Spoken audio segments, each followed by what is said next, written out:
Bum, bum, bum, bum, bum. It doesn't.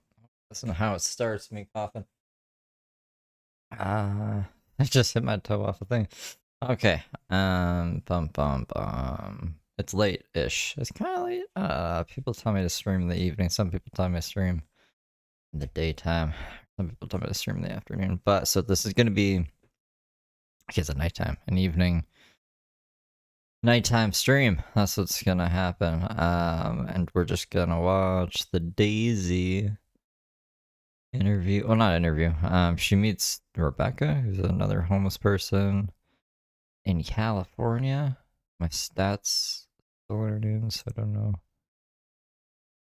It's not like, oh, it is live streaming. Okay, for 42 seconds. I think we're okay. Hello Tara J. Hello Vegas Struckus. Still no stats. That's alright. No, the reason I'm saying this is because the stream that I played Gem on, it like came in halfway through the song, but I played the whole song. So I was like, maybe I shouldn't be talking until I know that it's actually streaming, but it looks like it is. Anyways, you've not watched this one? I have not watched this one either. Not yet. Soroka kisses men. He does. You saw that, huh, Phil? He does kiss men. He kissed what is his name? I don't know if he says his name publicly, so I don't want to say it. I don't want to say it if he hasn't said it. I don't know if they're still together either. Actually, like, word on the street is they're not together anymore. But James still has his laptop and shit, so we'll see how that turns out. I haven't watched this one either though, Vegas, so it'll be some good shit. Hello Jacqueline Edinger. It should be interesting. Hello Mudpit. Hello. So I have it over here. Let me get it pulled up.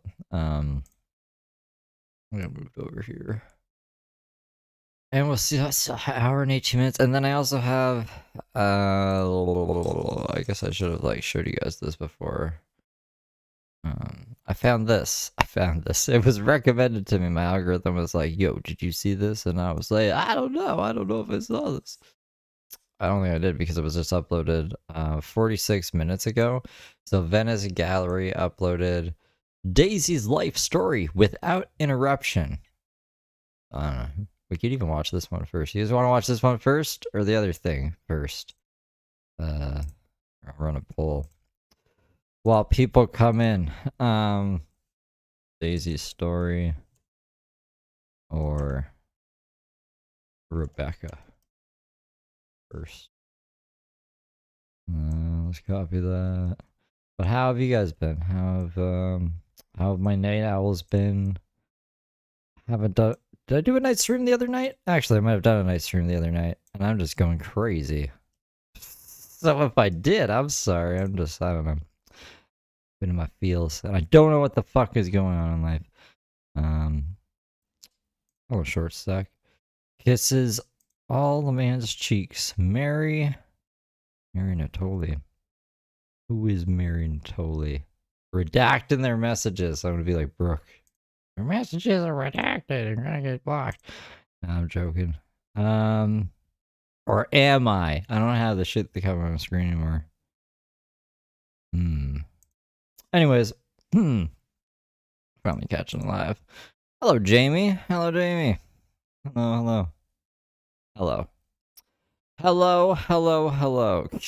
Kissy. When is James gonna come back? He hasn't been live in a few days, huh? It was disappointing. I should probably plug that phone in just in case. Let's see. We have Rebecca first is winning so far. 12 votes. I'll give it another minute. Where are my chargers? Why don't I have a charger in here? That's very interesting.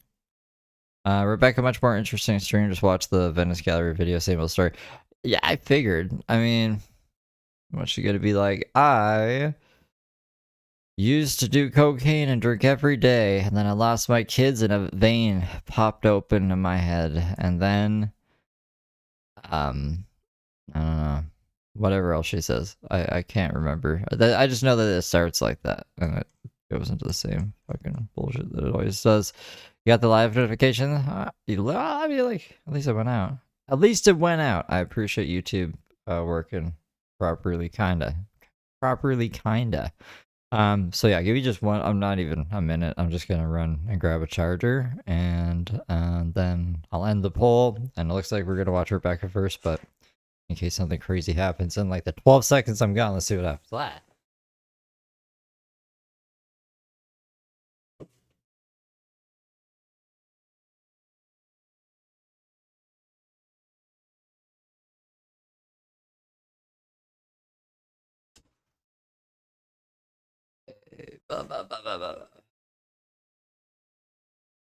The James phone is about.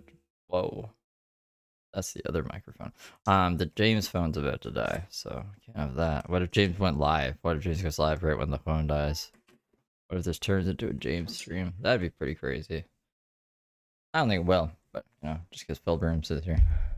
Just because Phil Broom here, not the vein, not the. I pay attention. All right, let's see. Yeah, Rebecca's still winning. Cool. All right, we'll watch the Rebecca thing first, and I'll just keep this open over here. Oh yeah. This is what we've all been waiting for. Whoa, what we were. You have another new friend, Rebecca. Yes, I do. Can I start by saying something? Uh-huh. I want to condition to love. You were not conditioned to love. I acknowledge that statement. I want to condition to love. You want to be conditioned to love. I want to condition entirety to love. What? You want to condition entirety to love? Yeah. That's an affirmation. I want to condition to love. Explain to me what condition means Okay, well, this is off to a good start. as you're using it in this case. Condition is action towards not dissolution, but it combines abstract and reality. Condition is to Do you like when I touch you? exist. I love. Everything I touch is healed.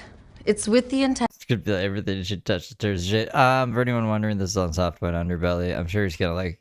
I think he does ads and plugs his own shit in the middle of it, so you'll know who it is. Anyways, but just in case you're wondering. Intention to love and heal. I am a life enriching presence, and you will be upgraded from my touch. I'm so grateful. So please continue. Condition is icon and iron in equal form. It's the forming of substance with persona without the need for personality. The forming of substance, of persona, and that creates the personality. Yeah. I can tell this is going to be an awesome conversation. You're Yeah, can you tell? Also, I should probably preemptively just cover this. I don't know if this will work. We'll see. brilliant. I've heard You're that. divine. I don't really watch TV or YouTube. I just like to listen to my masters and to go to sleep. And lately, I've just been falling asleep. And then in the morning, when I like to listen to my teachers, it's quiet time, so I can't listen to them. So recently, I've just been having a lot of like silence and having my brain be really quiet, and that's been really beautiful. And my masters have just been appearing in front of me, and I can tell I'm going to learn a lot by sitting here with you. Sometimes it's very important to dissolve yourself through an experience in order to, as we were saying, upgrade or Hello, Emily. it's not replicating yourself. It's allowing yourself to re-transcend yourself. I love media. Media is my obsession. But through a lack in life, or through a lack of, as we say, maybe condition, I found myself derived from it. But it isn't the enemy. You know, they say enemy of the state. Why would the state be your enemy? The state would be our enemy because they're trying to take our autonomy and our choices and withhold our needs to make us have to go work, and we don't like that. I believe that We want to be free and have autonomy. That's why the state or government, but government is government and market economy married to each other. So please continue. I believe that government, state, and market economy would benefit from the division or derision into autonomy.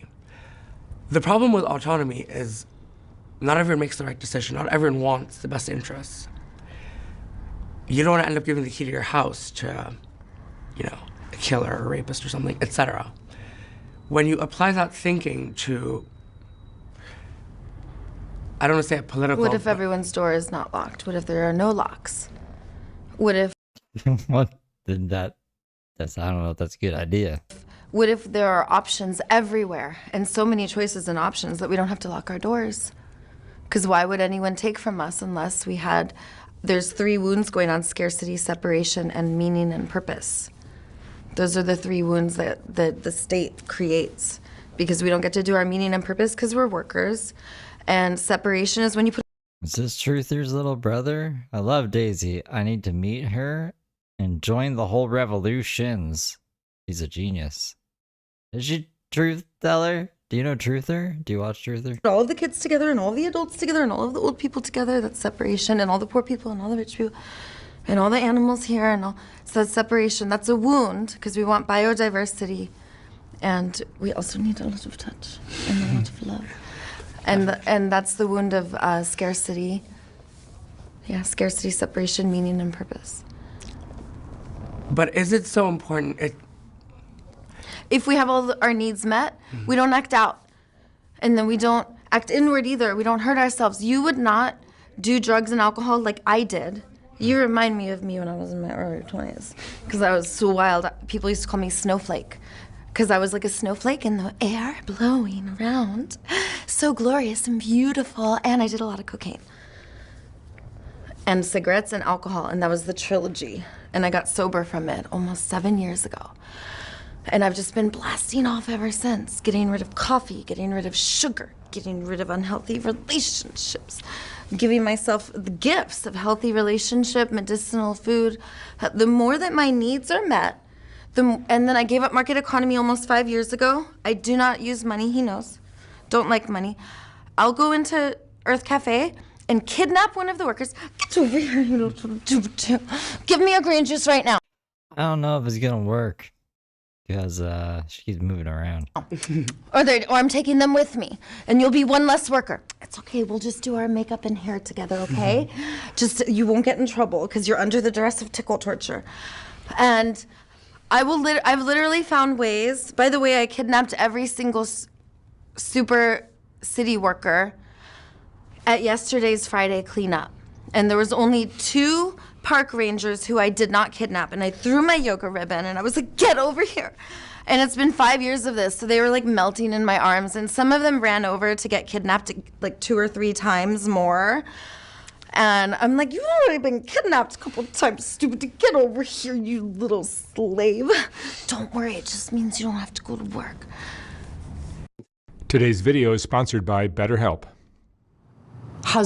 So this is Mark, and he's a BetterHelp sponsor. Anyway, we're also skip this. And if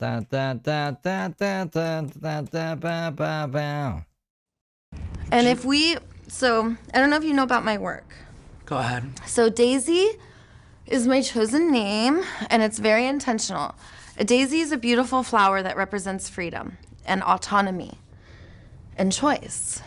In fact, lavish abundance. And it represents the 3 wounds being healed, like a delicate flower that you stomp on. When you pick up your boot, you still carry the fragrance of the daisy, right? Love. Like, love is that powerful. It's subtle, too. And everywhere you step, there will be another daisy, right? That's what the daisy does. So imagine. So it's so delicate.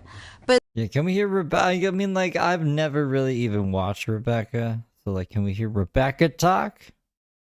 That'd be cool. that's what love is.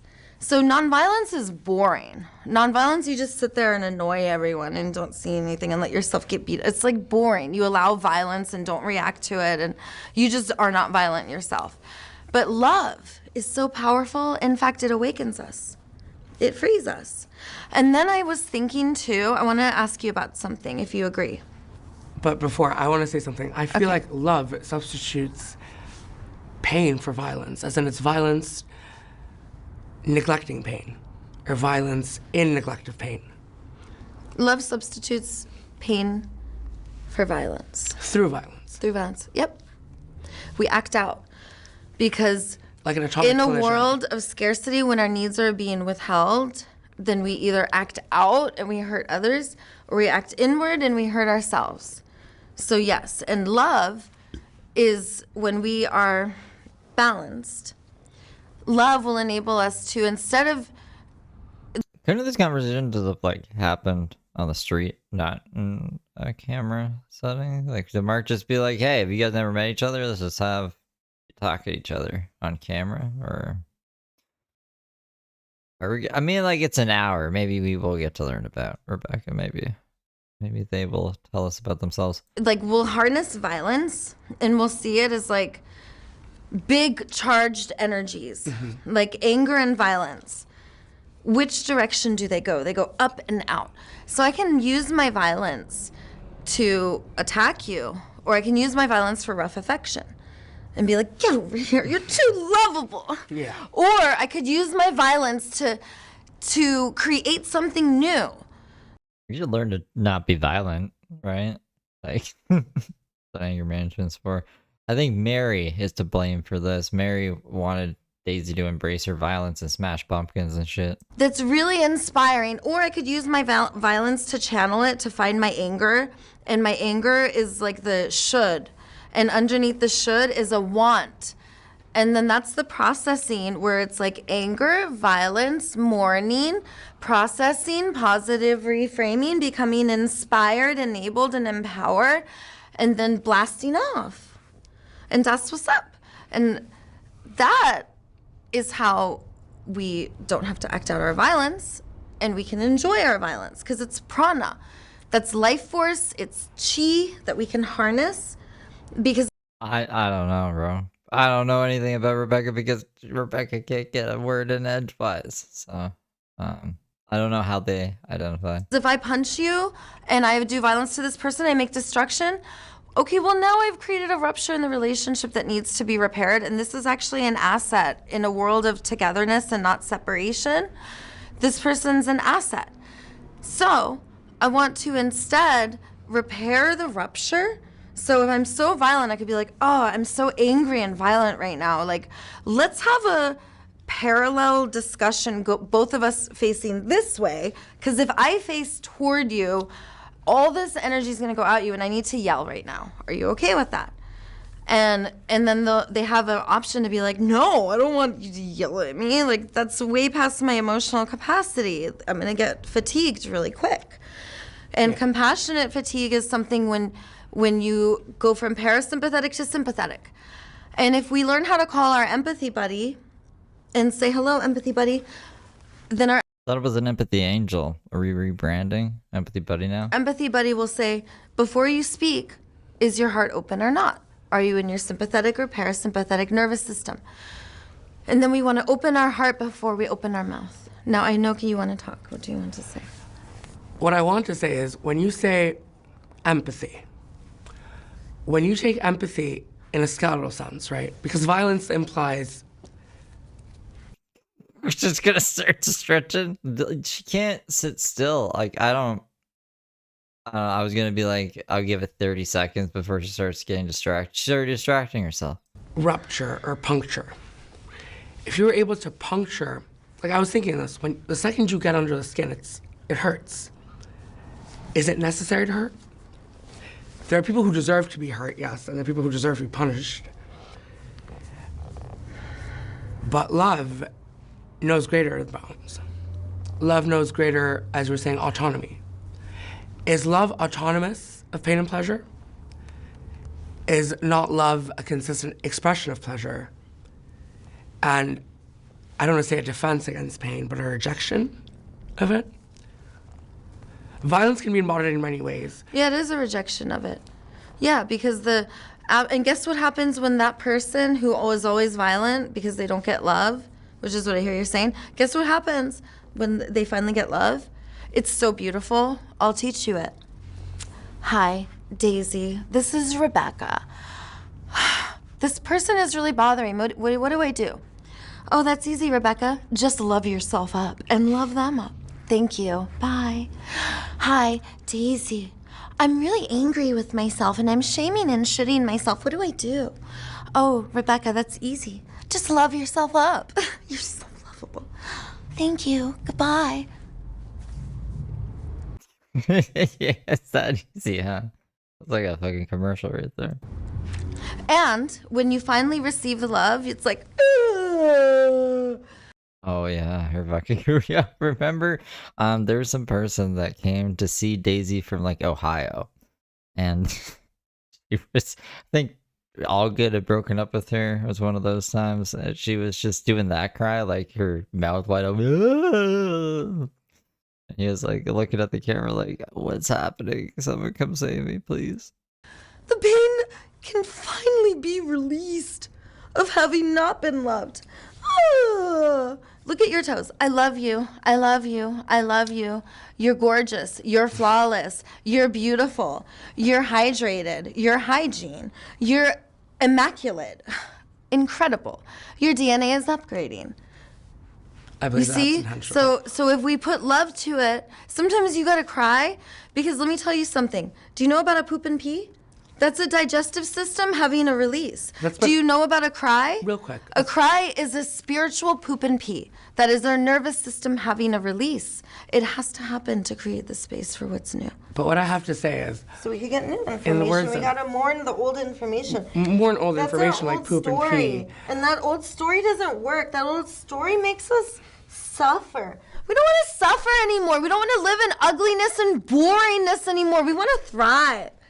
We want to be vivacious and not have to worry about any of our needs and have everyone accompanying us, support us on our meaning and purpose and always be together. Those are the three wounds: separation, scarcity, meaning, and purpose. That's what we want. I agree with you, but I feel like we have a difference in, I don't want to say the interpretation of flaw, but I think there are two kinds of flaws in people. There are people who are intentionally flawed and those that are unintentionally flawed, right? So my derision to society is that people who intentionally want to, as you say, attack, be violent, don't deserve the people who unintentionally do until you revert it, and the people who intentionally want to hurt deserve, and people who unintentionally want to hurt don't deserve. This is the first time that Daisy and Rebecca, I think, have met. I think. That's at least what it says. I always intentionally do what I do, and I get in a lot of trouble. And I had 5 felonies and over 20 misdemeanors in the past 7 years. So does that mean that I deserve? Because, you know, I don't agree with that. But And let me tell you something. Every act of violence, the bigger the violence, the bigger the call to love. This is a power pose. And judges don't exist. The reason why they were like, you're gonna go to jail, and I was like, no, I'm not. And they were like, here's your deal. I was like, no, it's not. And then finally I got frustrated, and I was like, look, you're not a judge. You're a goddess. Get down here and relate to me at my level as a subjectivity. We all know this is unconscious and it doesn't work. And the judge is like, yeah, you're right. Yeah, that's exactly what it went. Not really. She went to mental health court, and now I don't even know what she has. I think she has a place. Maybe she was in a van with Venice Gallery, and they were like, "You're moving out of the van into a place." And then she just went on about nonsense and went into Whole Foods, got kicked out for doing a speech, and yeah, I haven't seen the place. Have you guys seen the place? I kind of tapped out of her videos on the other channel, the uploads. don't know if she's actually there yet or not. So then they put me in mental health court and they gave me a paper. They're like, go here, trust me. And they gave me housing. Now I'm in a homeless shelter. It's a secret Oh, there we go. A secret homeless shelter. but it's close to the beach. And it's in Santa Monica. And guess what? I'm about to sign a lease. And it's right by the beach on 2nd Street in Santa Monica. So how is that a secret? You're giving out the street. It's right on this street in Santa Monica. It's a secret though, guys. Yes. And guess how much my rent's gonna be? $52 a month. So that's really amazing. And it's not just housing. So it's a program called Step Up. I highly recommend it. So basically what happens, Rebecca, you could be my roommate. I'm 3'11", girl. You could be 309. It's open. Okay. You got fucking okay. Oh my god. Oh my fucking god. All right, we're just pretending we didn't hear that. It's a secret, guys. Remember, it's a fucking secret. So basically what happens is wraparound care. You go there, you want to get sober, you want to get mental health, you want to get all your stuff taken care of. They give you your rent, and then you immediately go into Section 8 housing afterwards. It could be 6 months, and you'll be on disability. And then they can assign an advocate for you, and that person gets paid to help take care of you and drive you around and help you out. I can't believe Mark kept that in actually. Daisy just docs your new place, potential new place. I don't know if she's actually gonna get it or not. She said she's gonna sign a lease, but she fucking put the the address. What the fuck? What the fuck? Can I? And make sure you go to your meetings. Make sure. Real quick. Rather than dissolve into a state of frenzy, That's what they're doing for me, into by the way. collusion, I'd rather elevate into a state of luxury. Because I think everything that I've represented mirrors you in the sense that it feels Actually, I'm not. Why am I surprised? He kept the nipple in, so why would he redact the address? like you have to use the system or recuse the system to, it's almost like reject your own vanity. It's okay to be vain. But even better than that, it's okay to have your vanity become the vanity around you. Yeah, domination wants us to feel shame instead of self-celebration. And I agree with you. We should celebrate and love ourselves up because we are so lovable and we're also very lovey-dovey towards each other. And when we acknowledge this truth, we melt and feel wonderful because it's true. So go on. But I believe it's more important to melt into intention rather than, as I've been doing, dissolve into an extension of, not subservience, but self-denigration. You say $52 rent, I say great. But I say you deserve $5,000 rent, $50,000 rent, $500,000 rent, $5 million rent. I believe more in... I only make $220 on general relief. I live off of general relief and EBT, which is $280 a month. So $500 a month, that's what I live off. And I get tattoos, I get permanent makeup, I go to luxury yoga studios, and I do everything I want. And I'm sober completely from market economy. I do not touch money, and I will never touch it again. That's you're talking about budgeting. So you would, and you have money. What are you talking about? You don't touch money. You would have had to touch money. And how can you pay for all of those things if you only have $200 a month? Because I want a world for people like me who don't touch money. And I love the world that you live in because I used to be like that, very materialistic and have fancy everything and 5-star everything and first class everything or private jet. And trust me, any guy who dated me, well, it's $8,000 to $12,000 a month if you want to see me a couple times a month, okay? And it's thousands of dollars just to get to know me. And if you really like me, by now I've got you so on the hook because the rule of the game with a sugar baby is skin in the game. You make them pay, and you dangle the carrot and you don't give anything. That's the game. You withhold until the very end. Just make them want it. So, I don't do that anymore. I do co-worshipping now because when I'm not in market economy, I need to enslave men.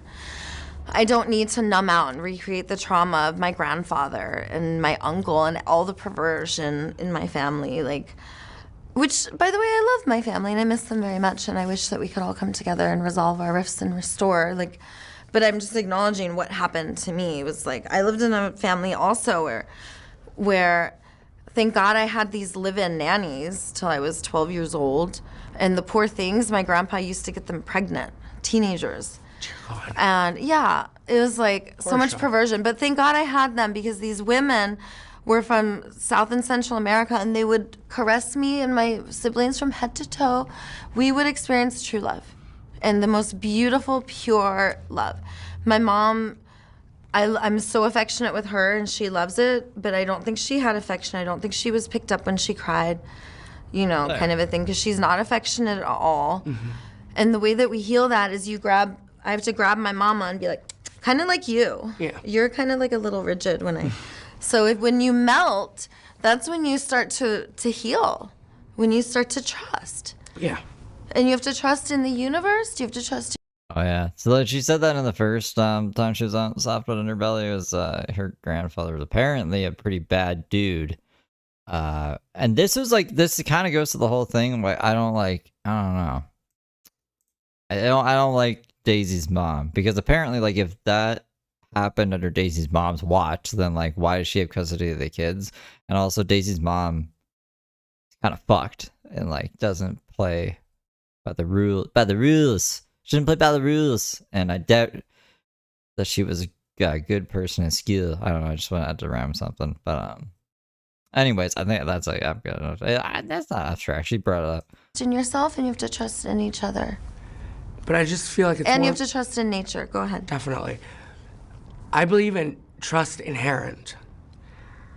But also, what I think with you, and this isn't advice, it's more like just a perception, is conditioning yourself to trauma is an important way to heal, yes. But to condition yourself through trauma can be self-damaging. You can jump through the rabbit hole, jump through the matrix of, like you said, scarcity. I would say not selflessness, but a sincerity to suffering, and then decide not to suffer. There's no reason to... Is that what you're choosing? Not yet, but... But you are by speaking it. By speaking it. Okay, you want to know something? Real quick, as someone who Ask has the question. fallen... How or why? And then say what you said. Like, how or why? Because if you do that, that's so powerful. Like, how do I move into that? Why do people do this? And if you just ask the question and are silent, the universe will answer right in front of you. Sometimes it's important to exceed the universe, or not place an expectation, but place... What do you mean exceed the universe? As in, to empower your intention. The universe can sometimes operate at a standstill, you know? To have life flow through you, you have to comprehend death in such a way as to understand that you can kill and bring life. Yes, killing is sacred, birth is sacred, and if we... Well, the flower is covering her nipple because, like, she has, like, the goddess draping going on. So it's just holes in her bra because she's wearing a bra as a shirt. And her nipple popped out. And Mark just kept it in there. It's like, at first, you don't really notice. And then once you notice, you can't, like, unnotice it. So just to spare anyone who don't want to see that. And I'm surprised. I guess, like I said before, I shouldn't be surprised that Mark kept in the nipple. Apparently, he's done that before with minors. I forgot about that. And like he kept other stuff in. So weird, huh? We kill in the most beautiful, sacred way. He's like Care Bear wink. Yeah, yeah. Then we will be a more evolved species, because now we're like, oh, organic, which means we didn't like poison and torture our food. And then if it says organic, then actually we did poison and we did torture our food, but we didn't poison it. That's what it means. But if it says wild, that means we didn't poison or torture our food. So we want wild. We want like biodiversified. And then we're higher beings. And the less that we interfere with nature in non-enhancing ways, and the more that we interfere with nature in enhancing ways, That's what I was going to say. then the more elevated we are. And we need to stay away from people like Burning Man's ideas where they say don't leave a trace, because that's bad. That's like nonviolence. And we need to say leave a life-enriching trace. It's very important to want to condition nature to be not just responsive to you, but responsive to your desire. As in, you're walking through a field of roses, right? But there's thorns. Now, what if the thorns didn't prick you into pain, but rather condition you to your own pleasure, or did that to a whole society? And to be responsive to your own desire, to be open to whatever happens, because maybe that prick is something that's wonderful, and then you're like, oh, acupuncture. Like, who would have known? So I see what you're saying. Am I understanding you? I think so. You guys speak the same language. You think? Do you think? I don't think so, but okay. It's polarizing, but agreeable. Yeah, she's a genius, and people think that she speaks word salad, I bet. Many people just don't get Rebecca. Because you have to listen, and you have to hear what she's saying. Who taught Daisy word salad? Because she uses it wrong. She said it was like a genius talk. When a genius is speaking, that's word salad. I was like, that's not word salad. And you have to remember, many, it's her brain is complex. If you look at it, it'll have more folds than other brains. I would say divisive, because there are aspects to me that are higher tuned or higher earning. And those are things that would attune other people. And then it's not just lower aspects that would denigrate other people, but there's an understanding of the fullest extent of self-destruction, flagellation, Maybe it is important to truly, it's not just ego death, but reach a state of complete and utter lack of self-worth in order to have a complete perception, or a focalized perception of, as you said, goddess, or not just self-embetterment, because embetterment implies the need to You're saying like to express yourself in all different ways and not be afraid to be weird. And to be yourself no matter what. And to explore everything, to experience that perhaps we're here to experience and play and be really creative. Which is very true. And try other things so that then we're trendsetters. Is that what you're saying? Yes, and those are all words that apply to me in the future versus me in the past. It's almost like taking a cycle of destruction, turning it into a cycle of creation, and the other way around. Well, no, that's the bad though. Taking creative things and destroying them. Yeah. And when do you notice that what contributes to the destruction and what contributes to the elevation? I bet I know. We want hamsters. Go ahead. I bet that Emily, I watched a Ghost episode. I watched a Zach Bagan episode, and he was like, these deaths could have been, and then he points to the word prevented on a wall out of some articles. Prevented, and then he's trying to be all epic. I don't know if you saw that one. It made me laugh. that you're your most creative self when you're feeling like you're belonging. And when you're feeling like you're being supported and accompanied, and when you're able to express yourself, and when your world is like, amazing. And it has to be amazing. It can't just be like interesting. I'm just intrigued to hear what the... And I believe that when you're thriving, that then you're like creative, and when your relationships are well, but then the destructiveness comes when you're like, oh, I'm not being heard. My needs don't matter. I don't feel like I belong no matter what. I can't trust. And then it's like more destructive. And that's probably because you have this beautiful, like, I used to have this dragon in me. And hold on, you always want to make sure your nipples are pointing up. So did she know that her nipples out then? So that then when your boobs will always be perfect and not, just we want to be ageless. So I used to have this dragon, and I would have to lock my dragon behind bars. What is she talking? What, like dragon? Like Dragon the guy dragon? And I'd be like, stop it. And dragon is like violence and anger, right? My dragon would get me kicked out places. It would ruin my relationship. So then I can't go back to these places that I actually really like. Yeah. And I found that like locking my dragon away, like I didn't know these parts of myself. And this was like my warrior queen. It was actually a really gorgeous goddess. And she could turn into a dragon. And really she had like Okay, so not dragon. this really fluffy, amazing hair that could turn to fire, and she would just, she was so incredible. And had I harnessed her earlier, I would have known what I know now. Like now I don't have any cages or dungeons. If there are shadow parts, I'm like, oh, look at what's here. Like let's play with this. And how can I be conscious and creative in a life-affirming way where everyone gets to benefit? So now my dragon is kind of like purring and always there, but she's doing her own thing.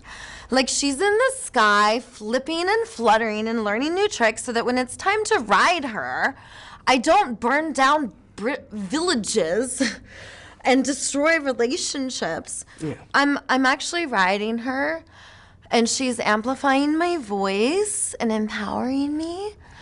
And people actually like move their heads in different ways, and their eyebrows like fluff instead of furrow, and like, or maybe they're awestruck because my dragon is so like vivacious and inspiring, because it's a lot of energy.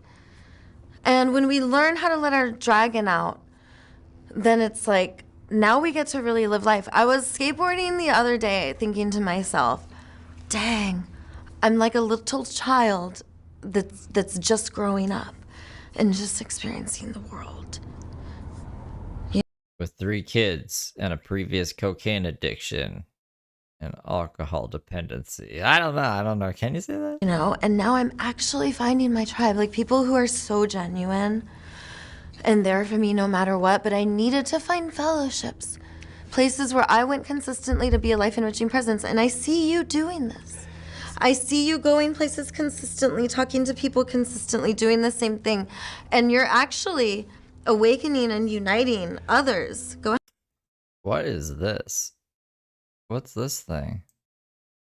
Does he have... Is that like in his body? A tag is just hanging off of him? Did he put a tag in his body? What is that? What is that?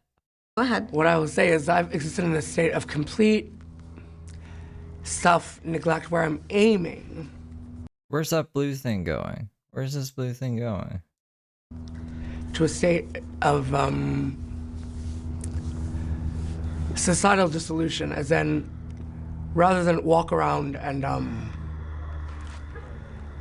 breathe fire at everyone in a state of malice, I'd rather take that malice and become Alice.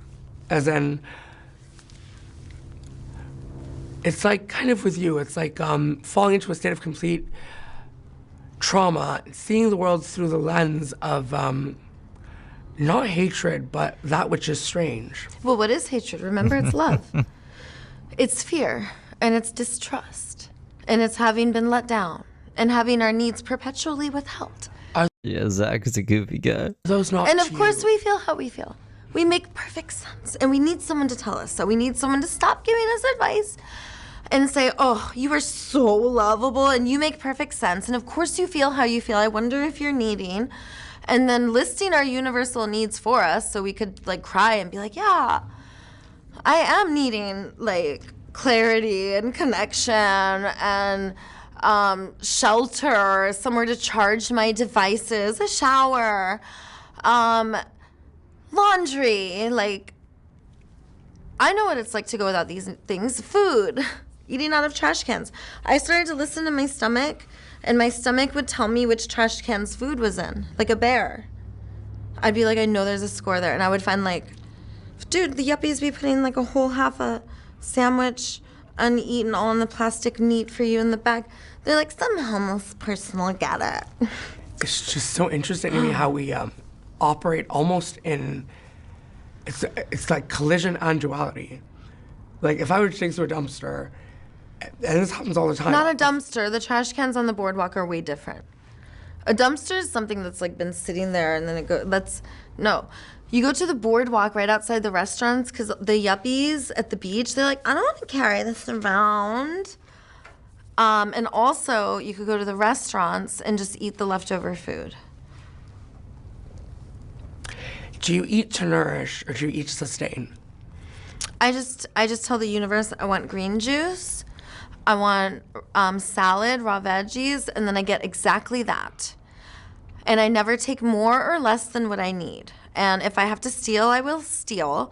But most of the time, I heal. And Then I rhyme all the time. what that means is I'm a healer, and usually people are just like, can't wait to meet my needs. They're like, Daisy, what can I do for you? Do you need anything? And I'll be like, yeah, I would love a green juice. And I gave up coffee. Wouldn't you rather So have now I switched to water and green juice. a flourish to satisfaction? Like, with me, like, I'll drink a soda, for instance. And just that, it's like a taboo almost, but that instant of what I call like, it's like biopleasure, you know what I mean? Biodome. It's more important to exist in pleasure, satisfaction than in yearning. I'll What's drink green juice. biopleasure? Like, what is that? Like urine, like peeing and stuff? No. It's like you take What?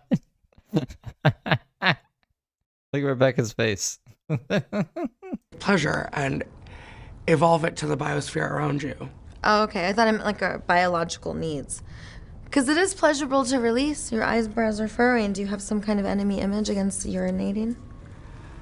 No, it just caught them off guard. I just don't see urination Come on, as guys, necessary let it go, in let it go. filth. Huh? Is it? Urination's actually clean.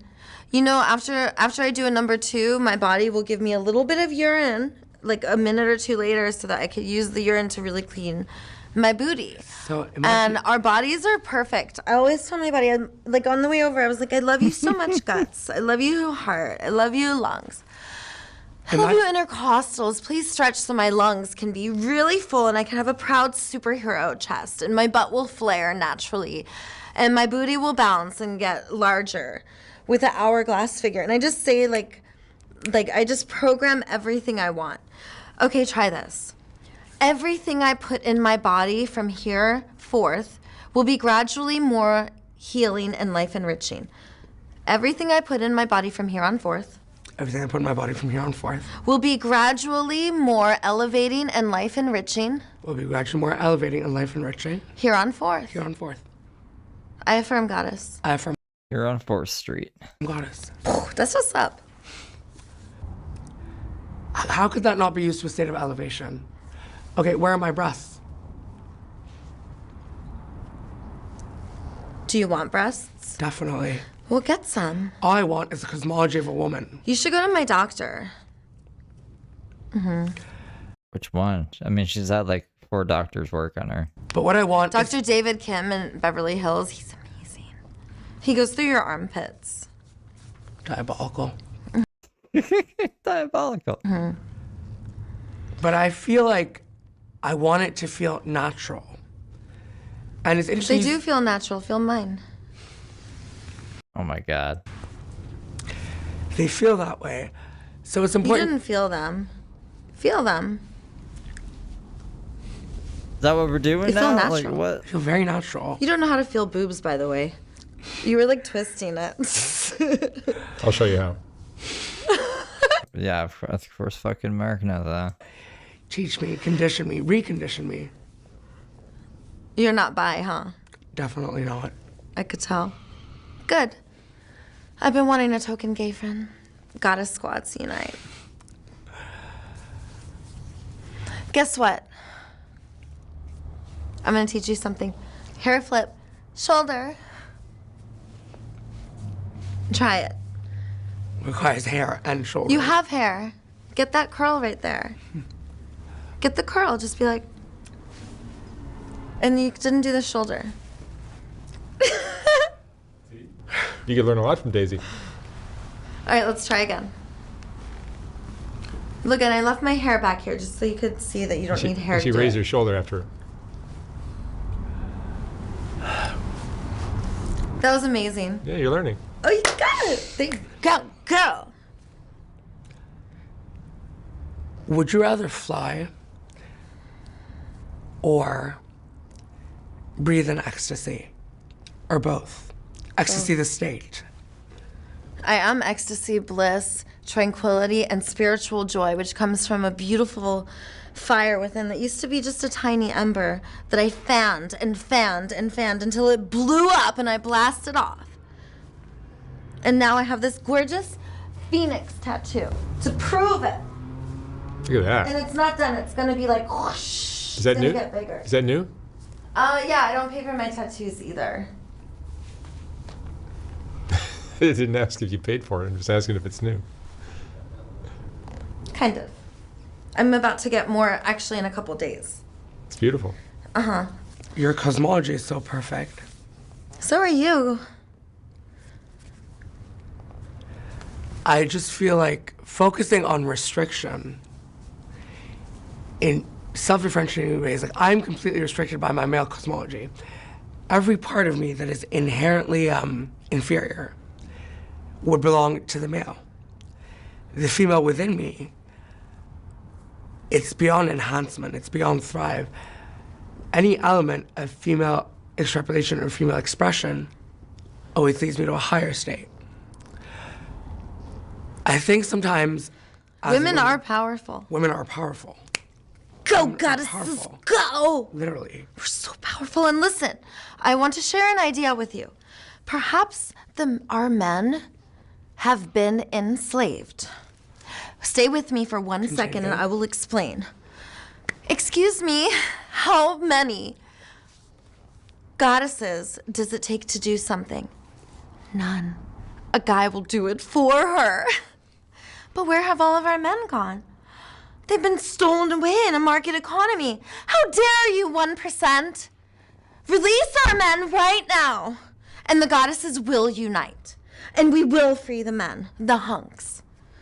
So, what do you think of that idea that perhaps the women were enslaved and the men were taken, and then the men were told you must serve the king, and the women were told you must serve your man, and the kids were told you must serve your mom and your teacher. And the men were told you must serve your boss also. And then eventually, it wasn't enough to just have the men. Now they had It was like Daisy's interpretation of history throughout the ages. to get the women too. And all of a sudden, the elders are separate and the kids are separate. And I'm telling you, they took our men. Goddesses, let's get them back. That's what's up. What do you think about that? What I think is a woman can just exceed all of that. Go on disability with me and we can go into the National Guard What do you mean? Wait, you're gonna go to the National Guard and do what? where the houses in Malibu are and we'll be like, hey, listen to me, National Guard. I'm tired of us wasting our energy with all of you guarding the rich people stuff and LAPD moving and stealing the poor people's I stuff. believe- So all of the enforcers are wasting their time on stuff. So you and I go, we will use our fame and glory and good looks, and we will free and we will be the key to salvation for global liberation, and there will be autonomy for everyone to enjoy, and there will be no keys on doors. Before you burst in flames, what I want to say is in life, for some reason, there's such a defecation towards, as you said, rich people. There's nothing wrong with being rich. There's nothing wrong with I'm not saying wanting anything wrong with richer being things. rich or poor. There's such thing as balance. You gonna go and tell us about the fucking Jetsons? If she does, I feel like, yeah, I mean, it's easy to get back in the groove with Daisy. She's gonna say about the Jetsons, unless she has a new shtick. But this is a perfect segue to the Jetsons.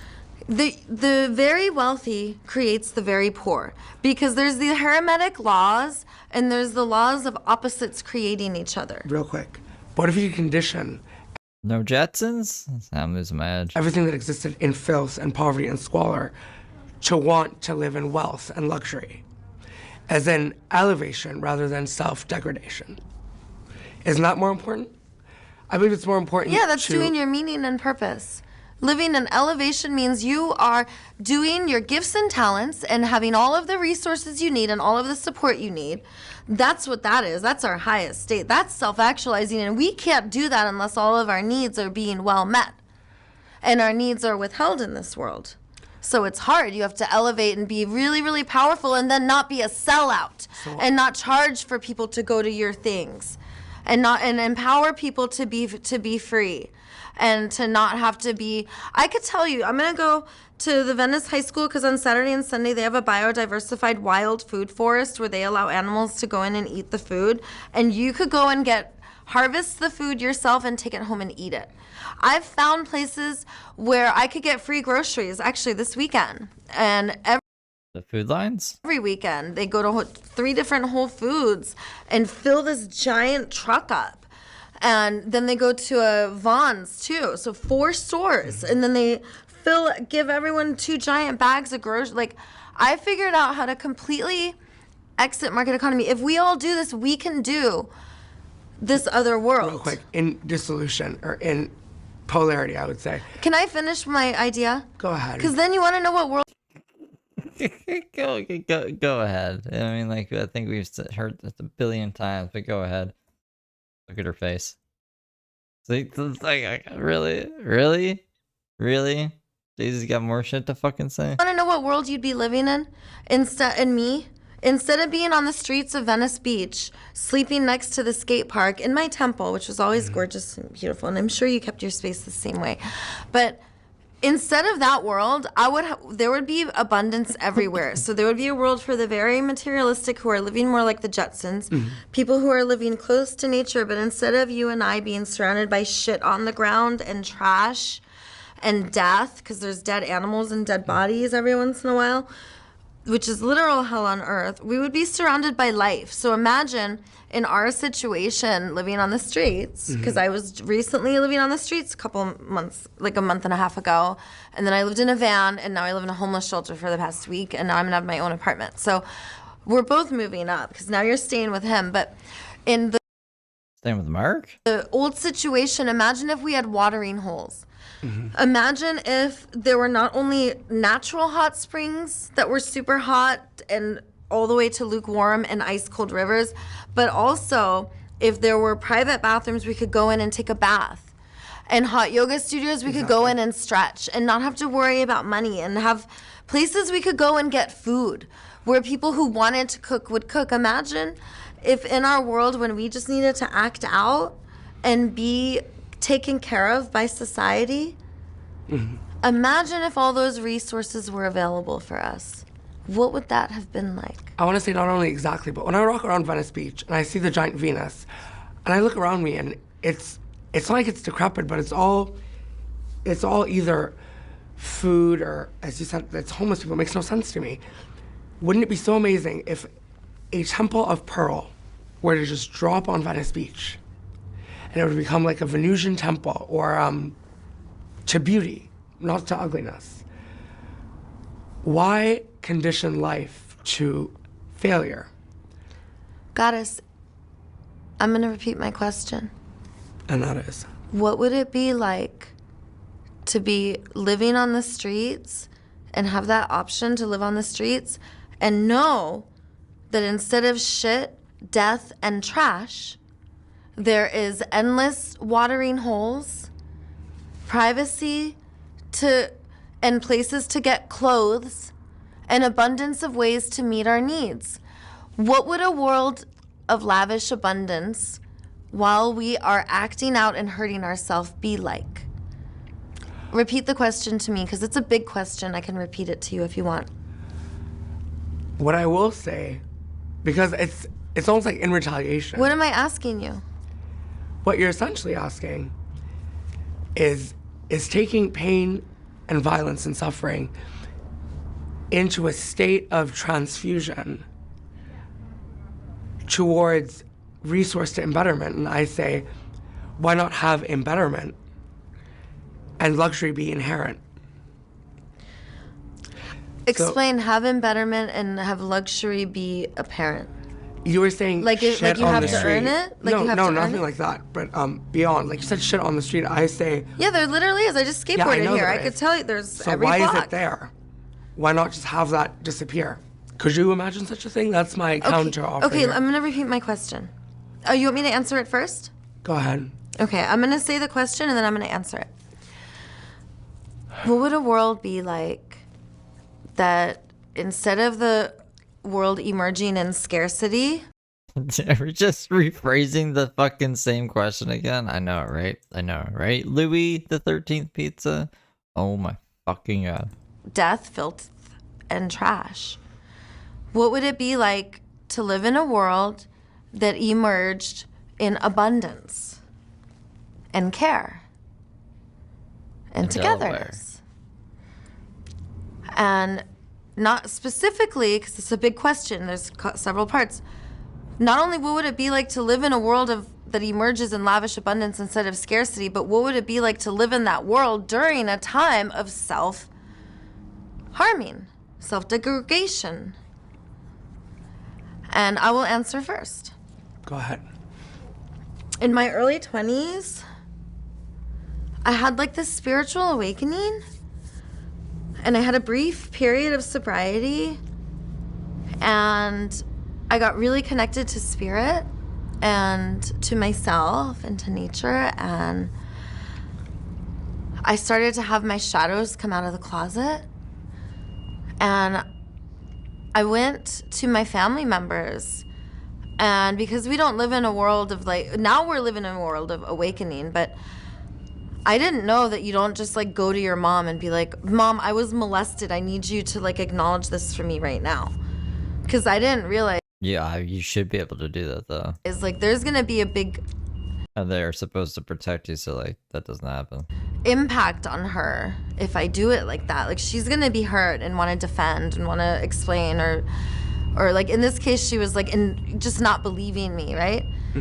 So that caused me to feel like really alone, like I don't belong, I can't trust anyone, I can't trust men. And I became addicted to cocaine and alcohol and cigarettes and became a sugar baby. And I chose that path. Right? I chose that path. I chose to reenact my trauma. If I lived in a world in my, because I love my mom so much, dude. I miss her. I can't wait to hug her and be like, I love my mama. It's okay, all that stuff that happened. Like, I was a terrible mom to my kids, and now I get to be in living amends and be a really great mom, because I used to stay up all night doing cocaine and smoking cigarettes and then have to take care of kids. So And now I stay up all night and wake people up because I clean up the beach, but that hasn't happened in a while. I think since the fires I've seen. At least Santa Monica Close-Up hasn't uploaded anything but the cleanups, and Daisy's been busy living in her van and now getting like her new place in Santa Monica. I'd lose my shit and then do the same stuff that happened to me. And, you know, we got to break the chains and talk about it and be like, I hit. I scream in my kid's face. And I had to learn not to scream in people's face and not to hit. Yeah. Right? So we talk about it. We detox it. So when I started to talk about it, try to heal it, I learned like, oh, no, we don't talk about this. So that was like what I learned. But if I was curious, if I lived in a world of abundance, and let's say there was like watering holes everywhere and I didn't have to worry about paying rent, and I was getting $12,000 a month allowance because, you know, my grandfather and father were famous, rich, powerful men. So I needed guys just like them who made my skin crawl just like they did. My dad and my grandfather both were pervy molesters to me. So I needed to recreate my trauma. But if I lived in a world of lavish abundance, people would have been like, darling, come, like, let me introduce you to so-and-so. Like, they have the same trauma. And if you find people who have trauma just like you could heal that. You're gonna wanna do EMDR. You're gonna wanna do hot yoga. You're gonna wanna do breath work, and you're not gonna wanna do talk therapy. It's called resonance, okay? You're gonna wanna talk about your body sensations, feelings, and needs, not what happened, okay? You wanna get the felt sense out of your amygdala, and you wanna get the unconscious contracts out of your basal ganglia, and you wanna get the reprogramming of the stories in your neocortex, and you want to get the dimethyltryptamine milked out of your pituitary gland by rolling your eyes back, and then use that powerful prana to go into your prefrontal cortex so you visualize a future that doesn't exist so you can manifest it and be a superhero, be your best. And if I lived in a world where people told me this and they're like, you can go to hot springs and you don't have to have sex with disgusting men who pay you and get boyfriends who you abuse, because I needed to destroy men. I didn't just have them pay me, I needed to make them my bitches. I would just like all of a sudden leave the dinner table because I needed to go meet my cocaine dealer. And then I'd be like, oh, and I just would ghost them that night and text them the next day like nothing happened. And you know, like dominant women and subs. So you know my story. Then I needed 14 months to get willing participants to beat up. And I would stomp all over them because I wanted to learn how to dance on them. It was so fun. And I mean, she still does it now. That's like what Flow Stroke does. my dominant massages were going like hotcakes. And the consent list was getting so long, it was like you're gonna get punched, kicked, spit on, clothes ripped, burn, farted on. Like I would do everything to these jerks, pinch them, punch them, bite them, because I hated them. And then I found out it wasn't hate. As you know, my genius goddess, it was fear, which is unalchemized repression with withholding of love. Repression and withholding of love in a world of scarcity, where our parents are doing better than their parents because now the chains are breaking. My mom actually did a really great job considering what she came from. Yeah. I'd say it's important for you to unbind yourself from the law of trauma, as in the trauma doesn't need to attempt to admit or justify an attack. I didn't finish answering the question though. Go right ahead. If I lived in a world Like the fucking god, dude. that emerged in lavish abundance, I would have been able to be Daisy the Venice healer probably back then, but I would have been some other version. And since then, I was arrested for prostitution because a guy gave me $2,000 because when you're a sugar baby, a good one, you make them give you like many thousands of dollars before you let them touch you, do anything. My last boyfriend bought me a $33,000 butt implant and I never even kissed him. And we do this so to get them to worship us. It's called skin in the game. And so this guy gave me $2,000. I called the cops on him. And I was like, because we got in a fight and then it was just like a whole thing. So in getting arrested, I was like, my kids are alone. And then they took away my kids. So I went from living, I was getting $14,000 a month in child support, $8,000 a month from this Nobel Prize winning doctor I was with. I had a famous lawyer I was dating in LA, and you know, like guys would pay $2,000 just to go on a date with me to dinner. And I used to model at Playboy, and all of a sudden, now my kids are in separate foster homes. And I used to set an alarm on my phone saying, get sober or you will lose your kids. And that's exactly what happened. I lost my kids. And our words are so powerful. They cast spells. Yeah. Today I asked, like, why does anyone wear helmets? And then I almost lost my balance. I was like, shit, I need to not ask those kind of questions in the universe because the universe will answer. And I put that in my phone and the universe answered. So I lost my kids. Is she gonna wear helmets now? Is she skateboarding the bowl? My daughter got separated and my boys got separated. I'm so sorry. So they went to 3 different homes each. My mom has the 2 boys. My daughter's with a foster home. I had to go through all of that. I had to go through my mom and sister and brother all turning their back on me, telling the courts to take away my kids. You know, I got sober. I got sober from Market Economy too. It's Matt Hoffman. Hey, how's it going? I got sober from being a sugar baby when I got sober from Market Economy so I became a dominatrix. And I still needed men's money, but without drugs and alcohol, I couldn't numb my body. So You just can't. If you can't do alcohol, cocaine, and cigarettes, you can't be a sugar baby. I don't know. Is that a requirement to be a sugar baby? You gotta do fucking cocaine, alcohol, and cigarettes. Because it's a mind fuck. Excuse my French. So I had to go through all of that. Oh, and also 5150'd, I got tranquilized just for being like, I shouldn't be here. Let's all like revolt. And then they tranquilized me. So I was out 24 hours. And then I got up and I go, you guys tranked me? And then they tranquilized me again. I was out another 24 hours. So I was out 48 hours. I had multiple 5150s, like dozens of arrests, like probably over 30 arrests, easily. And I've been handcuffed like who knows how many times, chased by the police. And most of the times I get away, and then by the time I face court, I've got like a caseload this big. Like I needed to go through all of that. If I didn't go through that, I wouldn't be Daisy the Venice Healer, I guess. I guess I needed to go through all of that so that I could liberate us. Yeah.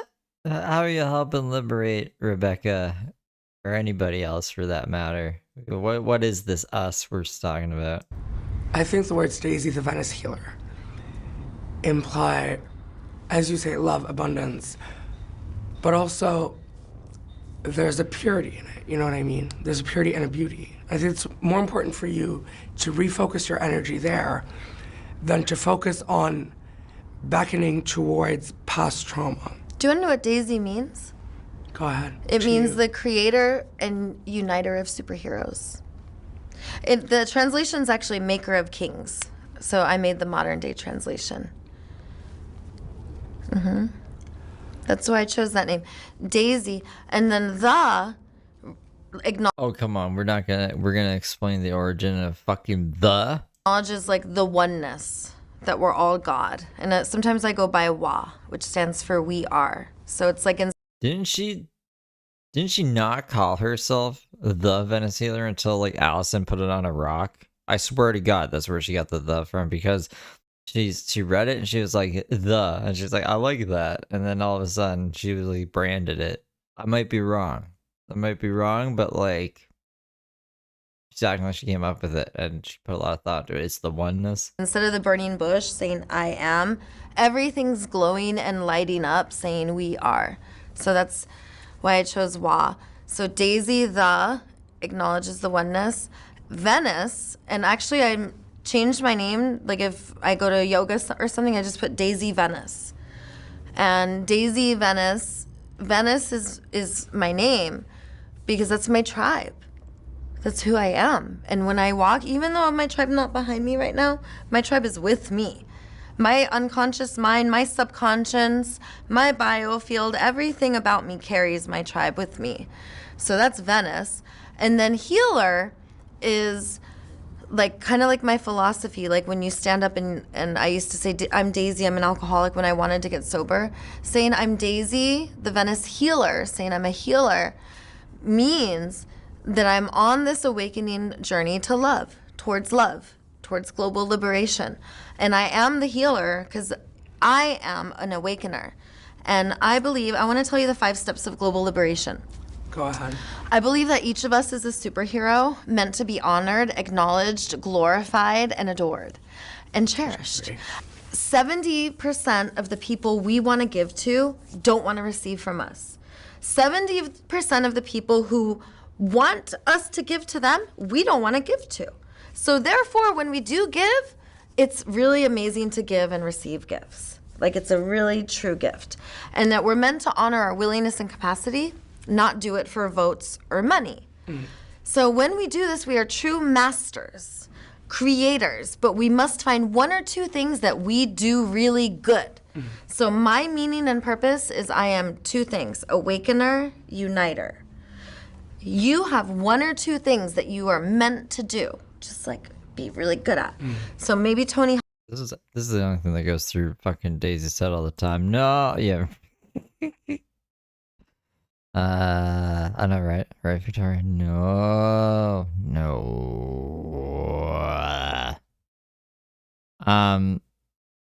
This is a she.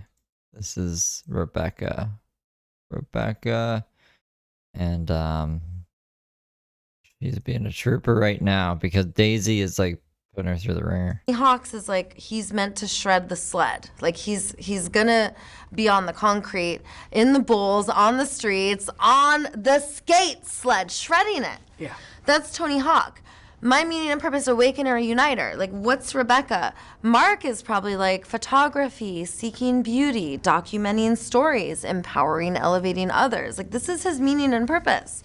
So when we make our music play, make it sing, we are now superheroes mastering. And when we're masters, our grasshoppers come to us and we seek masters ourselves to be grasshoppers as well. I call this the Great Awakening. Here are the 5 steps. In the other paradigm, our domination systems, market economy, married to government. Step 1 says the jig is up because this system hurts us. Domination systems make us suffer. They make us either act outward and now we need jails and prisons, or act inward and now we need the 12 steps. We say the jig is up and we are free from all of it. Step 1 acknowledges that we want to move from domination to partnership to higher consciousness. I call it Christ consciousness. You could call it the Buddhism, you could call it the Zen, you could call it whatever you want. You could call it a cosmic, because we're tired of being global, because I'm pretty sure the aliens got us on our... Oh my goodness. Oh my goodness. Look at Rebecca's face. Like, what are we listening to? What are we listening to? What are we listening to? Earth timeout.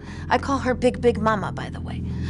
So step 2 involves Big Mama. Step 2, what do we do once the jig is up? We're not doing this anymore. And this is based off the 12 steps of Alcoholics Anonymous, but I narrowed it down to 5 because love is simple. So step 1, jig is up. Step 2, what do we do? Turn it over to Big Mama. I call her nature because it's God's voice. What happened to Rebecca's leg? I was looking at that too, right there. Like a shark bit her. Outside of us, and we got to listen to God, listen to Big Mama, listen to the cosmos, listen outside. That's why I say nature, because Alcoholics Anonymous only says God. Alcoholics Anonymous says become willing to that there's a higher power, that it exists. And step 3 is you turn your will and your life over to it. That's God. But in the global liberation, we do 3. We're gonna have to read the comment section after too. I think it's gonna be. It's gonna, what's the fucking word I'm looking for? It's gonna be good. It's gonna feel good. We do God, which is God's voice inside. We do nature, that's God's voice outside. And then we do love, because love's so wonderful. It makes Oh, she got hit by a car? the sparkle in your eye that makes your pupils turn into hearts. Love just means we're resourced. Love just means we're in our parasympathetic nervous system and not our sympathetic nervous system. That's it. We're using the most amount of love and care and the least amount of force and control. Domination systems have this flip-flopped. Step 3. Who do we be? That's not the fucking. Did she forget the 3rd step? I've never heard it be. Who do we be? That's not a. That's not one of the steps of global liberation. I was thinking also the. What, you got a cherry tied in a knot. Superheroes. Step 3 is find your meaning and purpose. And it's 1 or 2 things. I used to think I was going to be the hypnotherapy goddess queen. And then no. I was the guru yogi. And then it was like, no. And I was like, I was spread so thin. And I had like this coach I was going to, and he goes, look, find 1 or 2 things and get really good at it. And then I started asking the universe, what is my meaning and purpose? So ask the universe. And the universe gave me the most, I didn't expect it. Just bring people together. I am here to awaken, so I created the boop on the nose. Boop. That means my Oh, she created that. It's trademark. lovability is undeniable no matter what. I'm so lovable. Boop. Are you ready? I declare your lovability undeniable no matter what. Go ahead. Boop. You're so lovable. Oh, you just got more lovable. I'm just in awe right now. Good job. I'm just an orange? And then step 4. now that we know we're so lovable, now that we know we're our meaning and purpose, now that we're superheroes, we get to finally start to heal the wounds, okay? So the first wound that we heal is our meaning and purpose. We gotta start to trust ourselves and trust the universe. And then the fourth step is my favorite. It's my favorite because I hate being alone. I'm an extrovert. Get over here. Step 4 is you find your soul tribe. Get over here, Mark. Pretend Mark's here. You have to Pretend make I'm there. room for Mark. Of course. There. There's our soul tribe. Mark, get your head out of our boobs. All right, put him back, and it's fine. He can lay there. Step 4 is you find your soul tribe because it's boring and not as creative when we do stuff alone. When we do stuff alone, we're stupid. Very true. And I call this a singular consciousness, but we are meant to be a group conscious mind, which means my nervous system, because I know Mark, co-regulated with Mark, and because you and I already know each other, and we know Mark, and we trust each other, and we know each other likes each other, and Mark's already told us about each other, and we got reassurance, we immediately can co-regulate. So because now all of our nervous systems are co-regulating, now all of our minds can collaborate together to meet needs. And now our breath even starts to be the same. So if I deepen my breath, like we're co-regulating and breathing and collaborating together. So we're smarter when we do this. Step 4 is you know your meaning and purpose. Now you go and you find your soul tribe. Go do that right now. Go find your soul tribe. But you gotta find your meaning and purpose first. So you're like, well, how do I do this? Okay, so I go to a skater event on every Tuesday, 6:30 to 8:30. How is she still fucking talking? Like, how could she just keep talking? It's insane. It's insane. That's why people think Daisy does drugs. Maybe she does do drugs. Vibe they meet at 1 Bricknell, which is the 4th parking lot, and it's called parking lot Oh, it's making my head spin. Like, she's just like, it's an overload. I was really hoping to hear more from Rebecca, and we're just not. I mean, like, we're almost at the end of the video. It's fucking crazy. number 4 in Santa Monica at the beach. And at 6:30, you can get fellowship, you can get free lessons. Some of the best skateboarders in the whole wide world go to this event, and they created it. And I was one of the first 4. And we've been meeting for almost 5 years. That's every Tuesday, Vibe Ride, and then in the summer, at pretty much every Saturday, Sunday. There's like roller skaters who meet every single day at the beach, at the roller skate ring, the skate park, every single day. I go to the bars, the gymnastics bars. I do my aerial yoga. I do pole dancing. Like, these are fellowships. I do contact improv, and they're all free. Gardening. So this is finding your soul tribe. Like, you go, like, your interests. Go. That's how you find your people. That's step 4. And then step 5. Now that we're together, now that we have our meaning and purpose, now that we're liberated, it's not that great when some parts of the planet are under domination and control, and it's up to us, especially in Venice Beach, especially in Los Angeles, especially in Santa Monica Beach, where there's way less domination and force over and violence. There's a lot less. We have incredible power, and with great power comes great responsibility to That's what Uncle Ben said. That's an Uncle Ben quote. liberate the rest of the planet. So step 5 is carry the message and don't stop until there's a global liberation. And then here's the best part. Information and technology, you would agree, would blast off to a new level. Yeah, we have gone. That was a good part, though. That was a good part where she's like, before you go up in flames, and then she still interrupted him after that. Or not him, her. Sorry, her. Once we are freed from government, because, as you know, wars and rules and laws and borders wouldn't exist at all if we didn't have weapons, which we don't need, which is the only reason for suppression of information and technologies.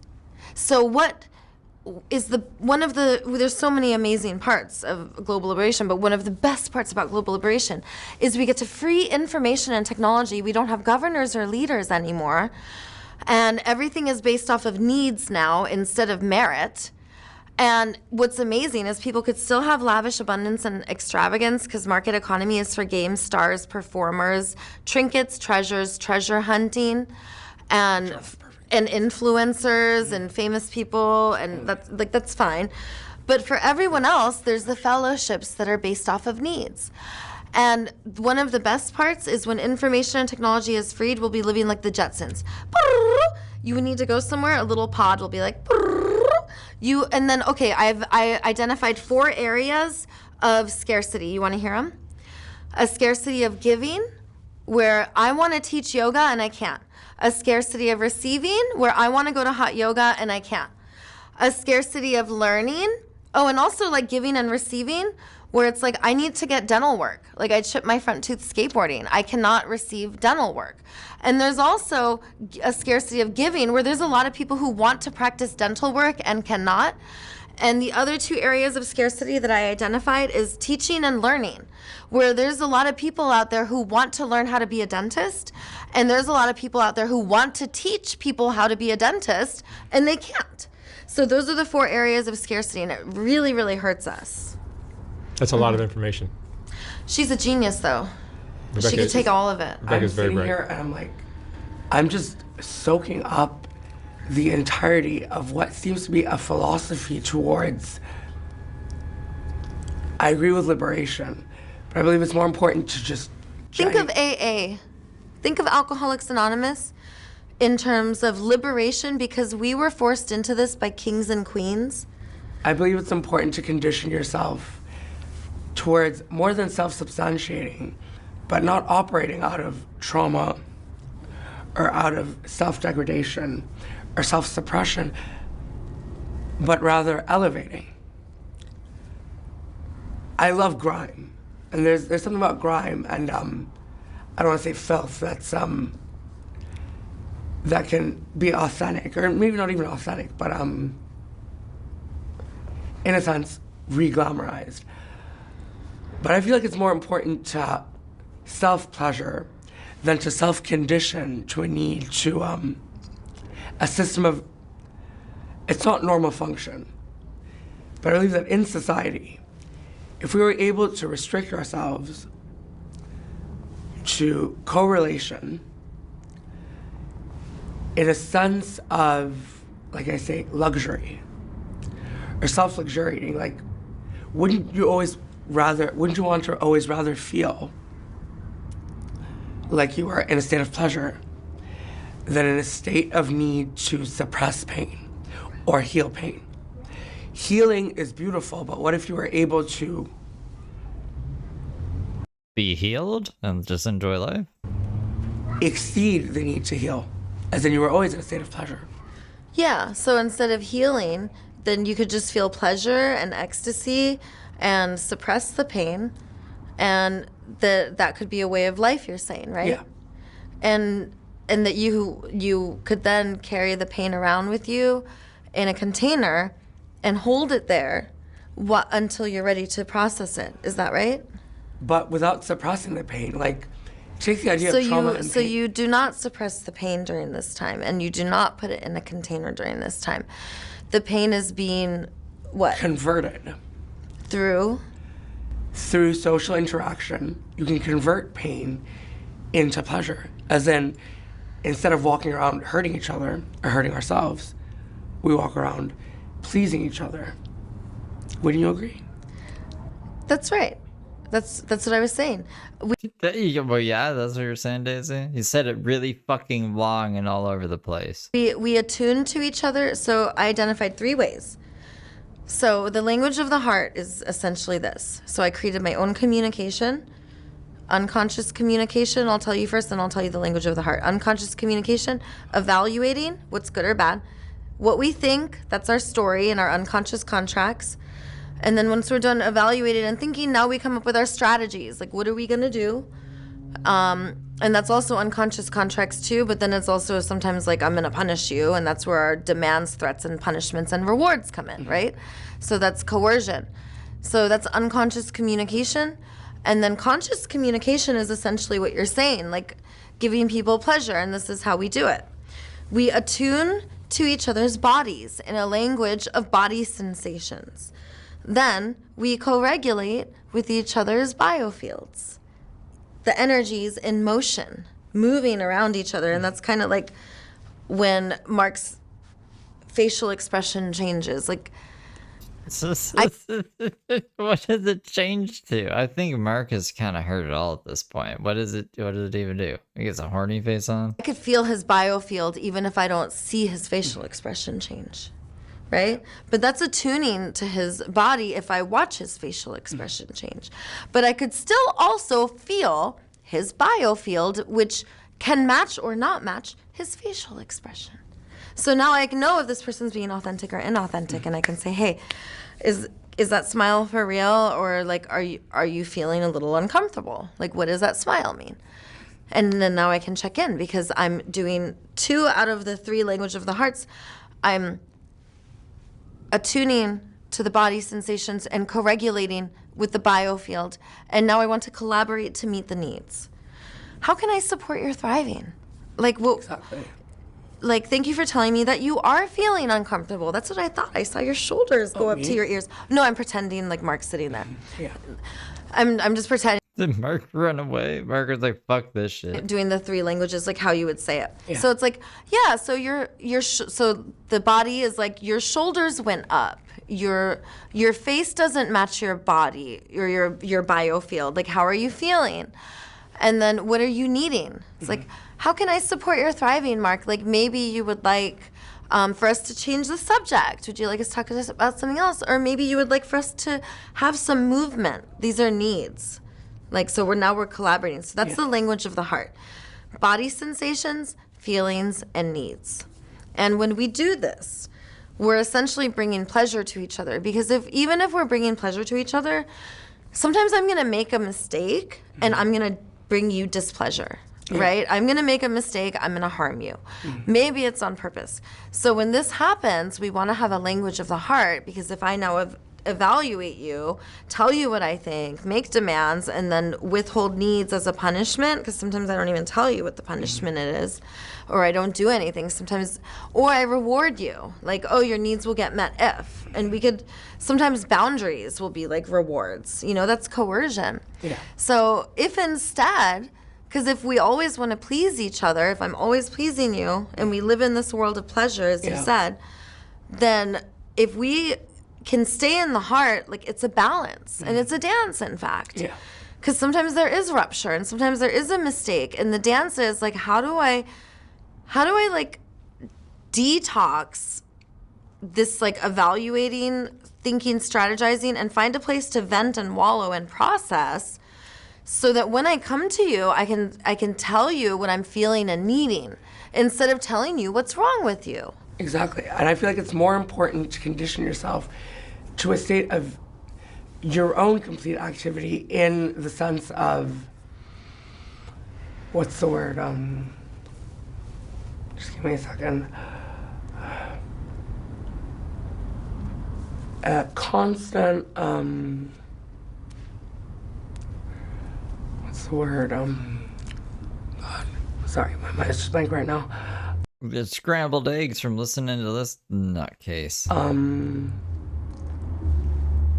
What's the word for when you do things all the time? Let's take 3 breaths together. Consent. That was the word.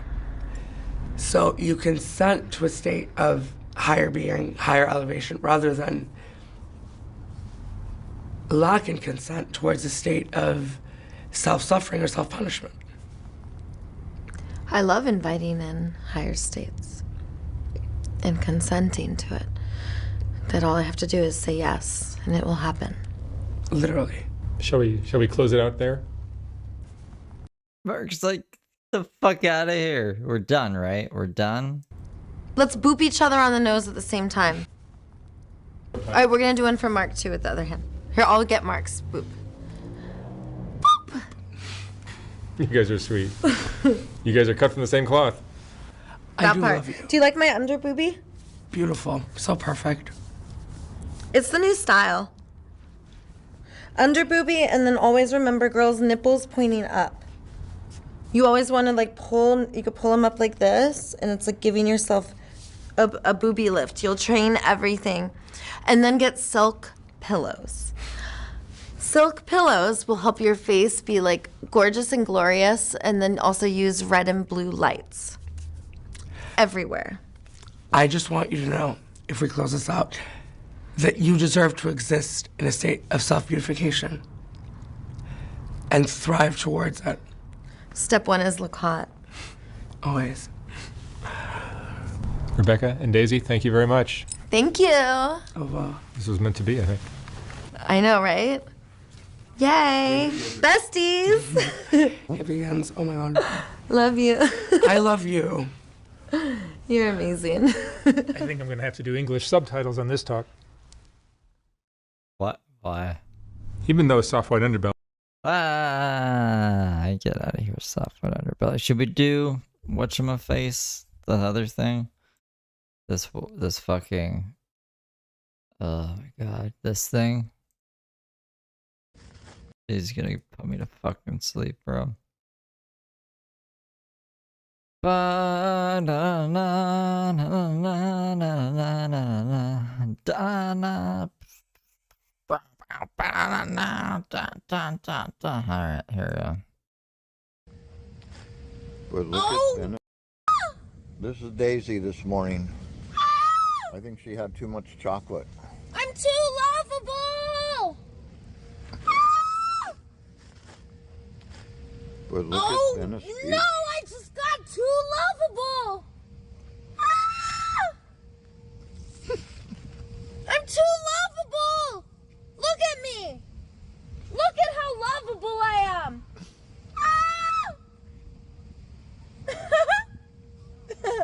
That's it. You're all getting a tickle torture. Tickle, tickle, tickle. Don't let her do that to you.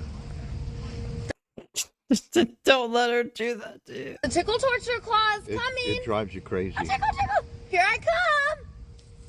That's what you get for being too lovable. A tickle, tickle, tickle, tickle. That's it, Gary. You're getting it. A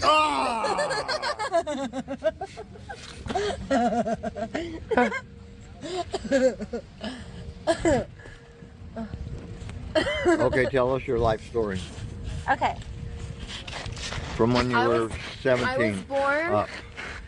Charlene Fodor. To What? We've already heard this. Why is he going like, what? There's literally videos on your channel. She's saying the same shit. Susan Davis. At the time, she was Susan Fodor and Eugene Fodor. And my father was a child prodigy. And as most child prodigies are, and he had a very brilliant mind, he was also very in his own world. And when I was 2 years old, I became Lindsay Davis. My mom changed our last names back to her maiden name, and she changed my first name from Charlene to Lindsay. And I moved in with my grandfather. And in my family, the women do not work. The women and the men and the men are providers. And that was the older generation in my family. The younger generation in my family were all overachievers and everyone is supposed to work. But when, you know, Oh, we should look at the comments. But I'm tired. in the 80s, my mom was not expected to work, and she was more like a socialite. And my father was a concert violinist. He was on the Johnny Carson show and played on Paganini's $40 million violin and traveled the world. And my mother, when I was 2, moved in with my grandfather, who at the time was ambassador under President Ronald Reagan, and that was in Paraguay. So I met Reagan when I was 5, and then I met Bush Sr. shortly after when my grandfather got appointed to the ambassador of Panama. Alright, we'll do the comments. We'll do the comments, you guys. Alright, here. It is disabled story. Bow, bow, bow. Rebecca deserves a medal for sitting still throughout this interview. Daisy's non-stop talking is exhausting. 1,000 likes. Some replies are, Daisy's giving me anxiety. They both make me feel disgust. That's this person's comment. This is how Mark has felt with Rebecca on a multitude of occasions. I don't know much about Rebecca. Well, nothing that Rebecca doesn't do every times. Do every times, huh? She never listen. I guess it's not a random meeting. Are we sure Daisy is sober? I mean, maybe. Rebecca is actually insanely smart. She seems very kind too. The series with Rebecca having conversations with others from Software Underbelly universe is brilliant. It seems like it's therapeutic for her. Seeing outside ourselves is important, knowing that we're not alone. I mean, like, yeah, it's meeting crazy people. It kind of puts things into perspective, like things could be worse, right? Because Daisy is a little too far gone. Rebecca seems like she's doing pretty well. Considering I don't know much about Rebecca. Yeah, Rebecca's facial expressions are killing me. Daisy is exhausting, but Rebecca made the interview worth it. I mean, like, Daisy really didn't let her talk at all, though. Rebecca stopping Daisy to put her finger up and saying, "Before you burst into flames." Priceless. Love how Rebecca glances Mark every now and then as if to see if she's making sense to him. Rebecca is listening and looking at Daisy and thinking, maybe I should stop doing drugs. Probably. You can't listen to Daisy go on like this for an hour. Rebecca has the patience of a saint.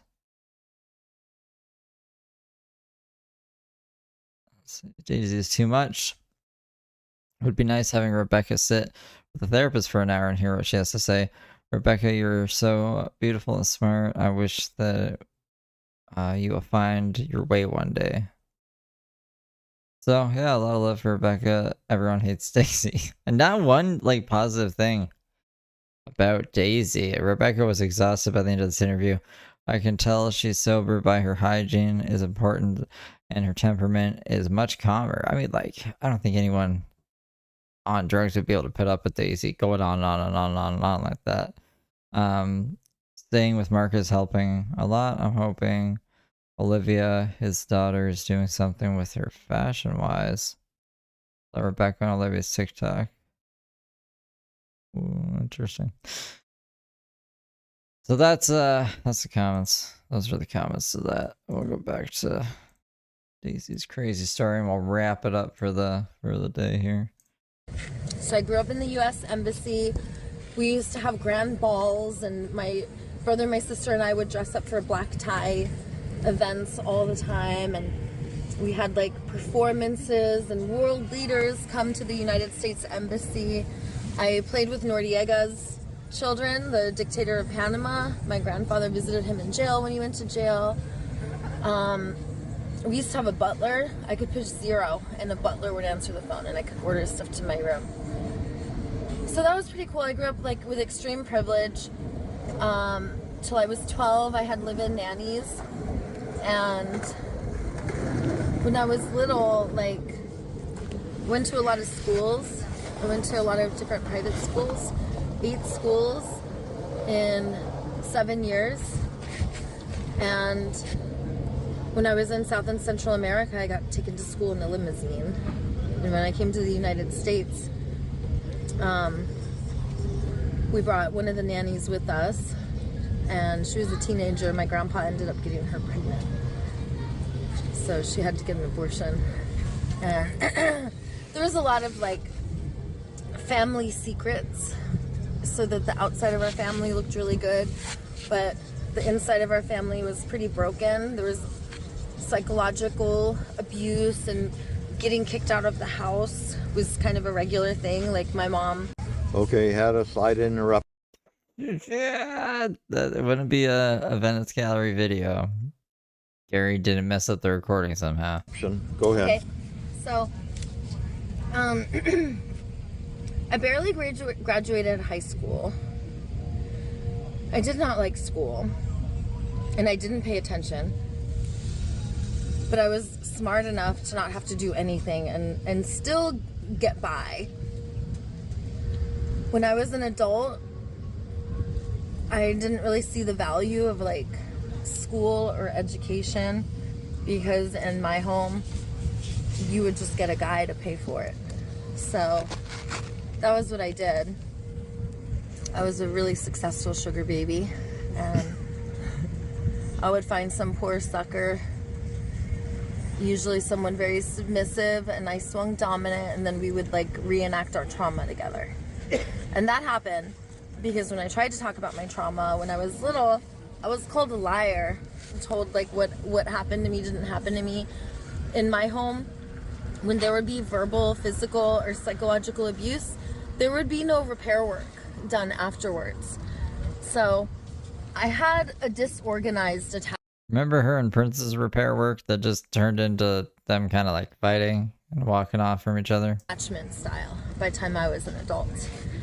And although I didn't have any diagnosis, disorganized attachment style, that's a lot like borderline personality disorder, right? And someone with a disorganized attachment style is going to swing more self-righteous and be more angry and violent.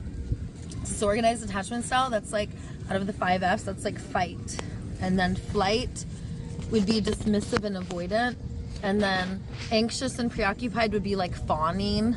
Fawning is like when the animal lays on its back and shows its genitals. It's like, oh, let's take care of your needs. My needs don't matter.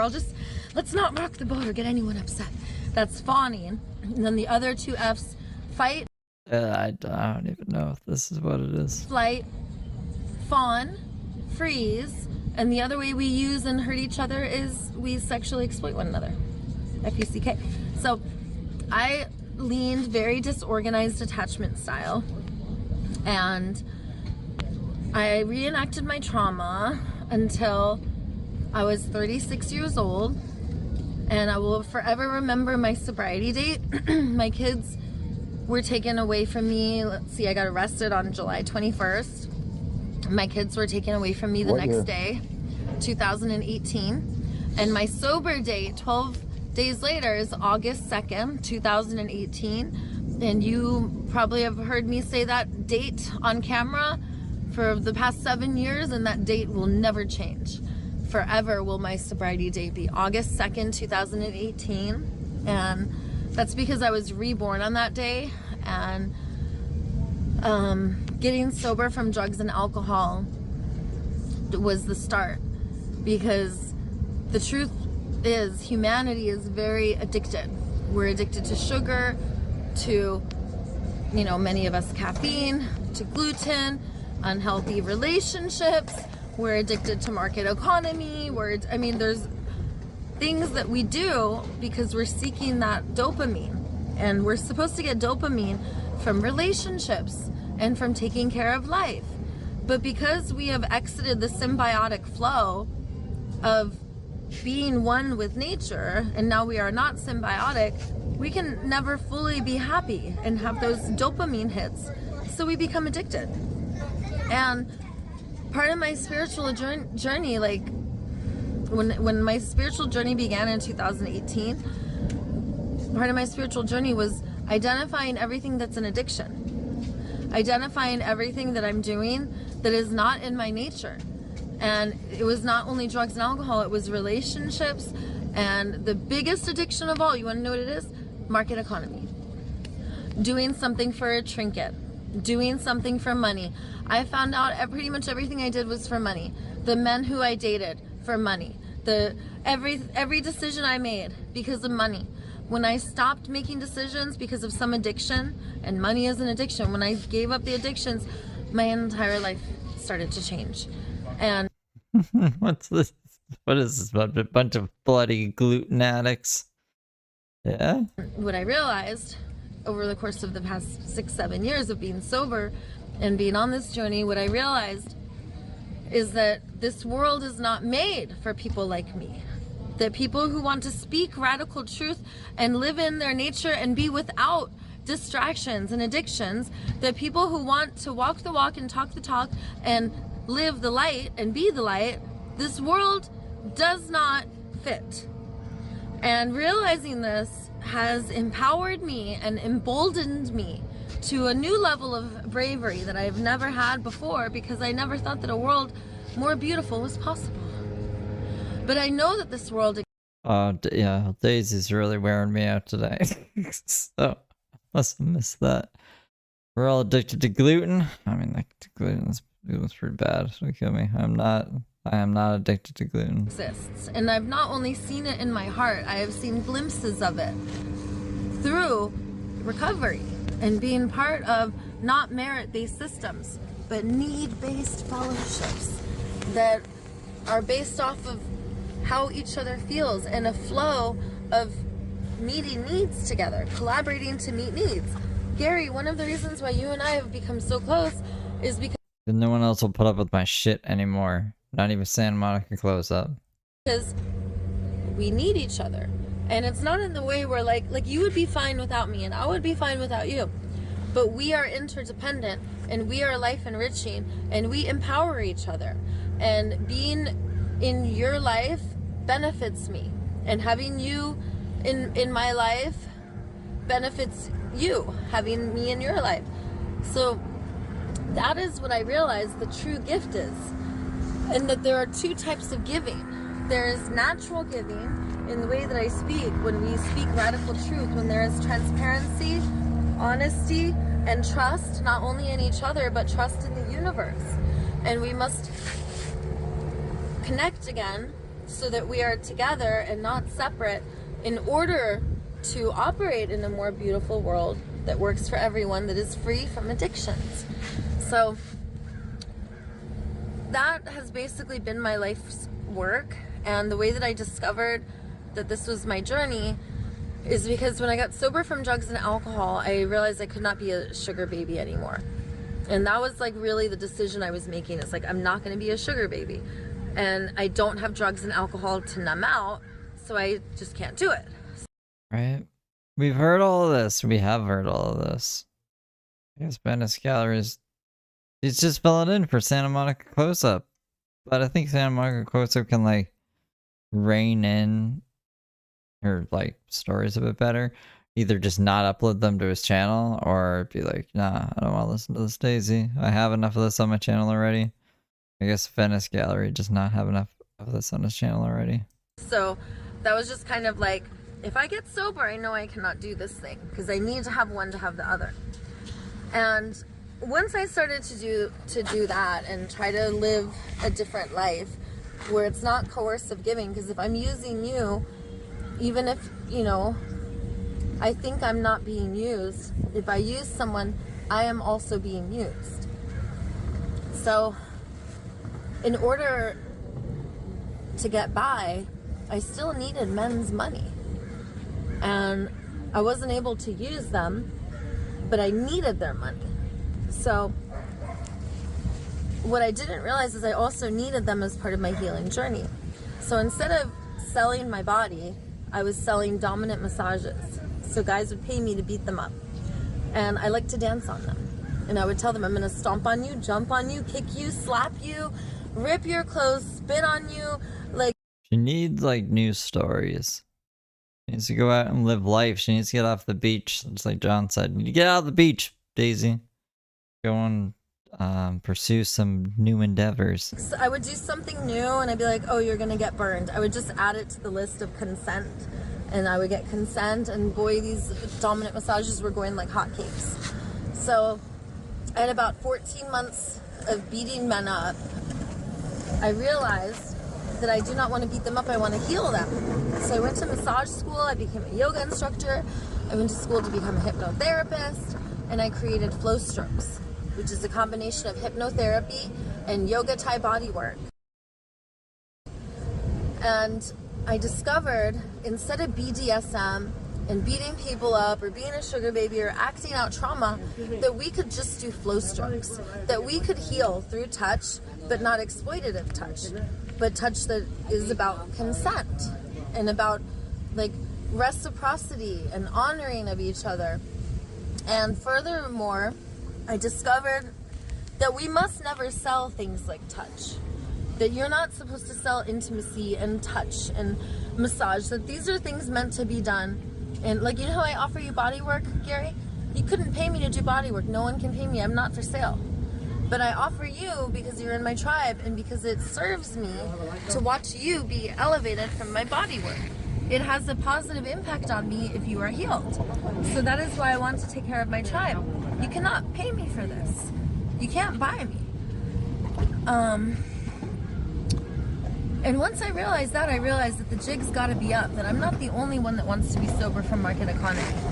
But there's a lot of others who want to be sober too. So I created the 5 steps of global liberation, and they're modeled after the 12 steps of Alcoholics Anonymous. The first step is the same as the first 3 steps of AA. The first 3 steps is made a decision that our lives have become unmanageable and that basically the jig is up.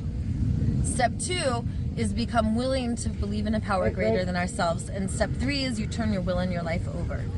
The first step out of the 5 of global liberation is the jig is up. Domination systems, which is market economy, married to government, that these systems hurt us. Step 2, we turn it over not only to God, but God, love, and nature. This is all the same shit. I was gonna read the transcript real fast.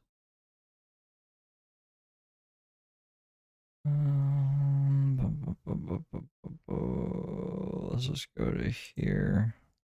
This is my path, and that I am here for a reason. And although I've had incredible pain and my suffering is epic, being kept away from my children is the worst pain of my life. I know that it is all for a reason, and that I am here with incredible power to bring my purpose.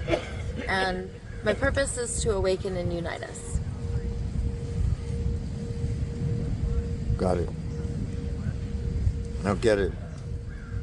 Did he say now get it, or he doesn't get it? Got it. Now get it. I think he said I don't get it. I don't get it. Yeah, it's a the transcript. It says I don't get it. Hold on. That's how it ends. I don't get it. I don't get it. I don't get it. Now get it. Okay, that's a good way to end. That's good. That's good shit. That's good fucking shit. Alright. Oh my god. I gotta go to bed. Good night, guys. Have a good sleep. Have a good whatever. I'll see you sometime tomorrow. Blah.